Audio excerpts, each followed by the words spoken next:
Понеделник 3 ноември, кратки вести во 12 часот.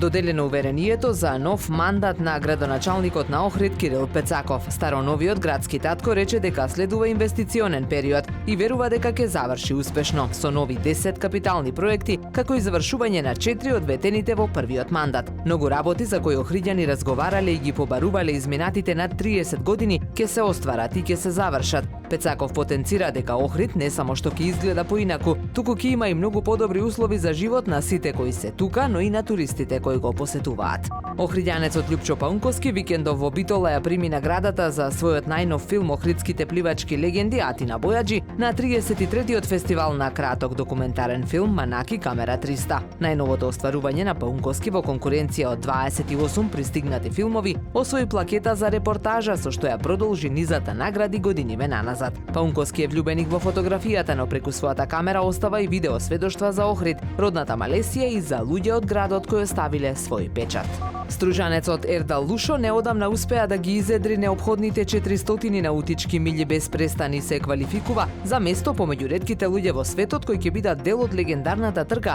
Светски предизвик на Атлантикот, каде сам ќе плови неверојатни 40 дена во обид да го премине Атлантикот од Португалија до Карибите. Од вкупно 18 учесници само 8 успеа да ги поминат елиминациите. Лушо е веќе во Португалија, а ако времето дозволи, официјалниот старт е закажан за 11 ноември. Времето денес променливо облачно со повремени сончеви периоди. Дува слаб до умерен јужен ветер. Максималната температура во Охрид до 18 степени. Повеќе информации на ohridpress.com.mk. Уредник и водител на вестите Даниела Спасик. Технички реализатор Реджеп Селман.